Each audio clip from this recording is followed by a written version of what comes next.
barren lands and forest fringes of northern Canada are the feeding ground of large herds of caribou. These roaming herds are still the mainstay of thousands of Canada's Indians and Eskimos. In this film, you will meet the Crees and the Chippewans, nomadic Indian hunters of northern Manitoba.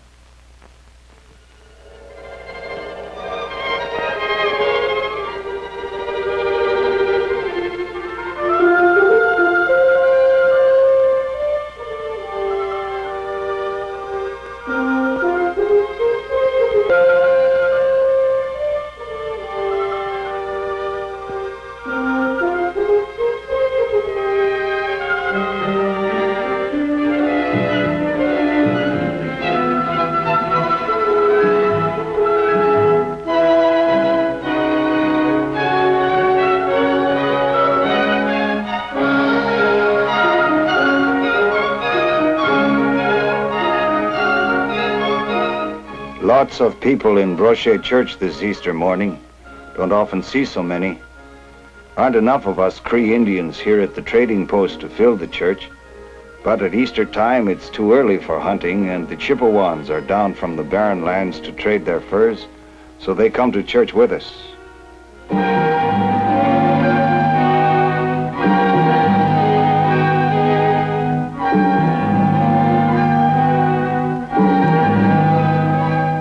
Sometimes the white man brings influenza into the north, and our people catch it. Among us, it spreads very quickly, and many die.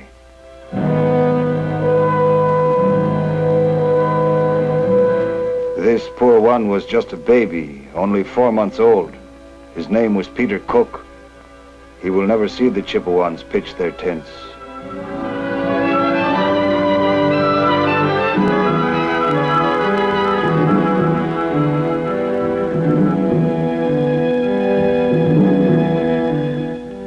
The Chippewans are always on the move. They are hunters. In the summer, out on the barrens of the Northwest Territories. In the winter, a bit farther south, near us Crees.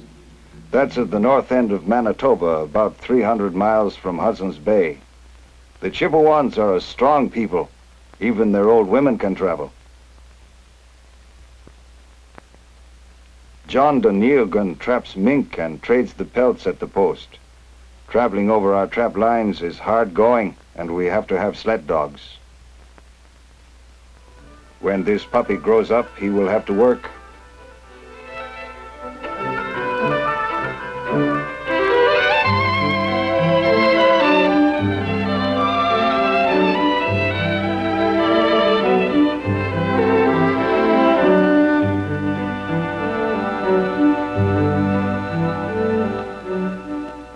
A beaver house, still in good condition. Beaver are wintering inside. George Michel will trap good fur here later in the season. He will leave one pair alive for breeding. Some white men trap out a whole beaver house and then leave, but Michel is a Cree. His home is here on the Sawbill River near Reindeer Lake. He wants to be sure there will always be plenty of fur on his trap lines. Maybe a mink here. Bad luck. He's just a Cheetamus red squirrel, not worth much. Sometimes we get otter, ermine, or fisher. Sometimes fox or marten. Aha, aha. This time he's a mink. His fur will bring a good price at the trading post.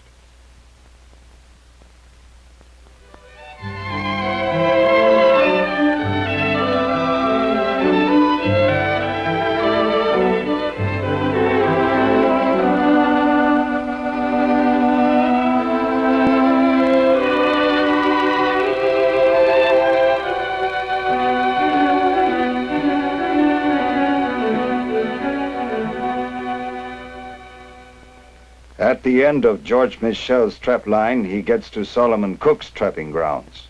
Sometimes they meet and make camp together for the night. If they are lucky, they might get a nice fat partridge for supper.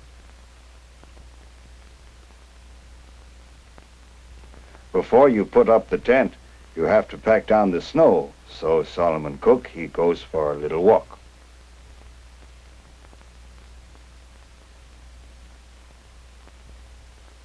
The camp is on the shore of a little lake, but the ice is too thick to chop through. There is no water anywhere for thirsty men, so they will have to melt snow to make tea. Solomon has brought in a young balsam. He will cut branches from it and spread them in the tent to make a floor between the men and the snow. They will sleep warm tonight. We are hunters, and we live mostly on meat. The animal we depend on is the caribou. The camp is always anxious for the caribou hunters to return.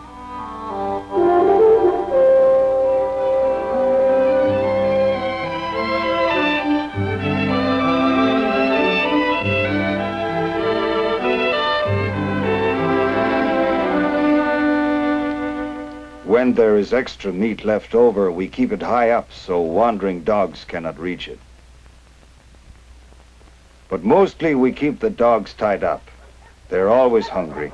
If we let them loose, the strongest ones would get all the meat. And they would eat anything in camp made of leather, like their harness and moccasins and snowshoe webbing. They are hungry because they work hard pulling the sleds, but we feed them enough to keep them strong. We couldn't do without them.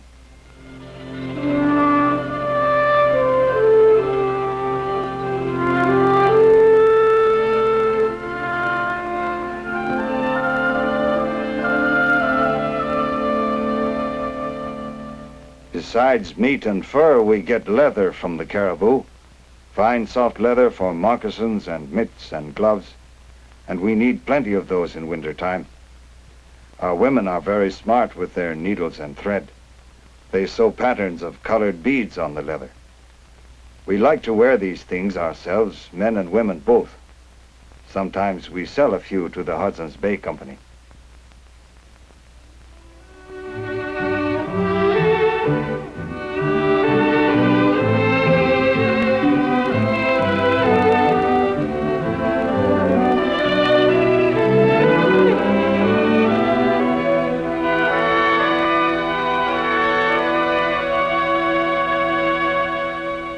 At Brochet Post, the Hudson's Bay man is glad to see a fine catch of beaver and otter.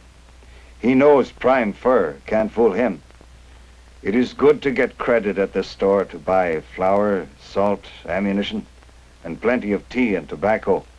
So when we meet the other Indians in from their trap lines, we all have a good time together.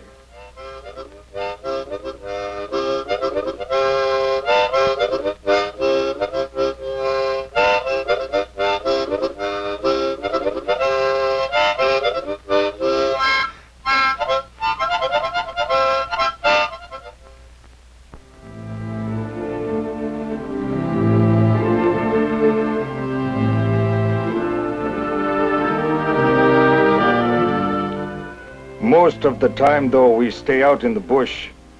The caribou are always moving, so we must be ready to move our camps to follow them. But they are not always easy to find. One time we had not seen a single caribou for many days. We were getting weak with hunger. Then, suddenly, they came.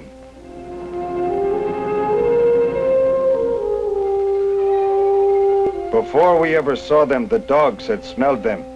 So we got ready to hunt in the morning.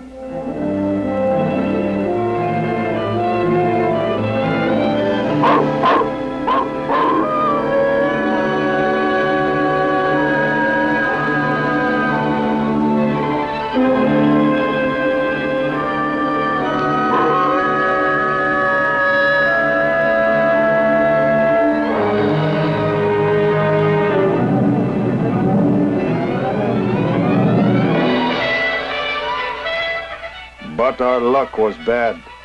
Keewatin, the north wind, blew a storm upon us. Our women had to get more firewood to fight the cold. We men kept hunting anyway because the people were starving. But the storm grew worse and we began to freeze, so we returned to camp with empty sleds.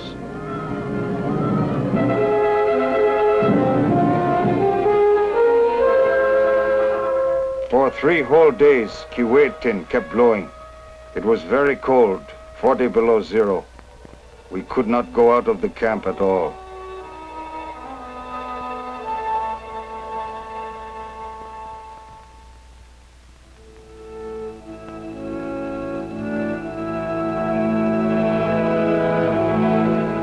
On the fourth day, the sun shone again. Already Mohegan, the wolf, was out hunting before us. If he does not find the caribou, he will starve like us. But we forgot to be hungry now that there was work to do. We prepared everything carefully. It might be a long trip.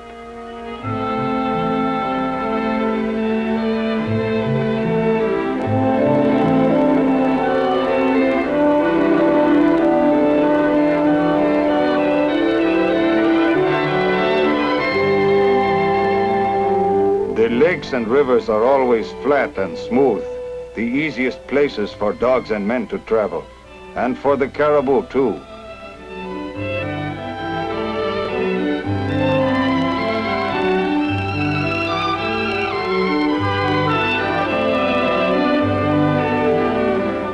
In the woods, it is harder.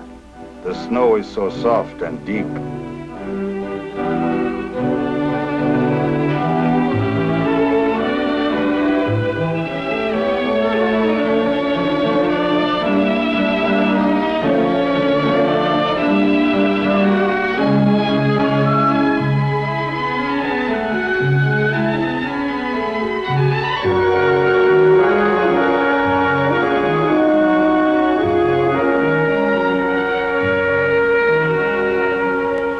Then we found what we were looking for, fresh caribou tracks.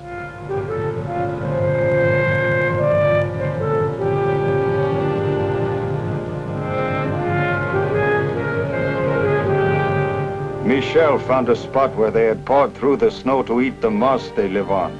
We knew they could not be very far away.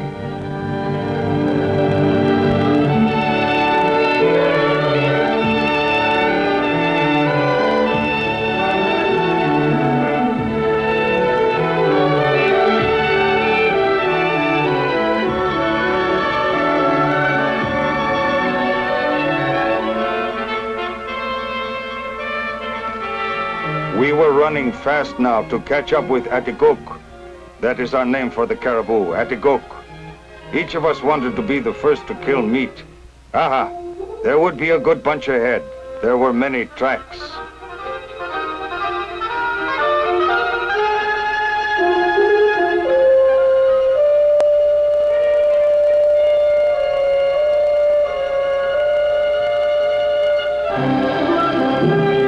And then we saw them, over there by the shore. Atigok! Atigok!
And so our search for meat was finished.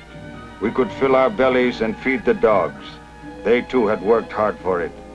The women would keep the skin for making a parka or a blanket. Then we could keep as warm as the caribou.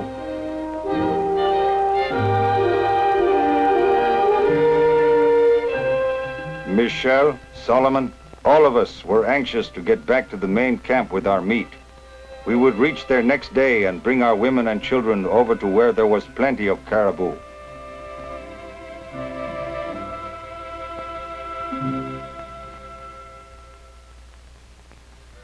When we made camp that night, we ate the heads of the caribou ourselves.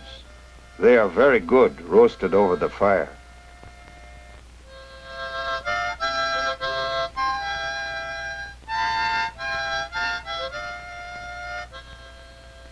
We are hunters, and this is our life. For the rest of the winter, we will follow the caribou to the northern edge of the forest, and then the Chippewans will track them out onto the barrens in the spring.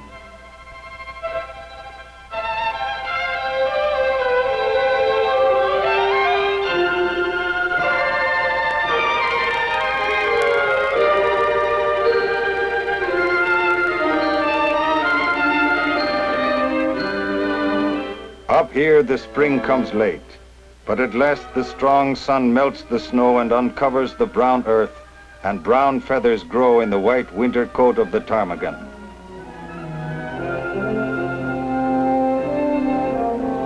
The caribou spread out over the barrens again. It is the same every year.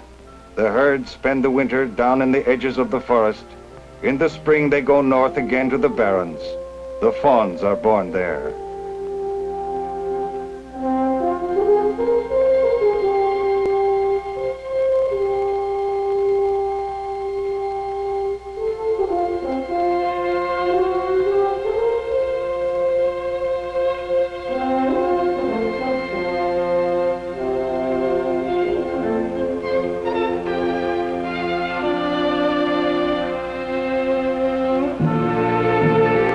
The caribou is restless.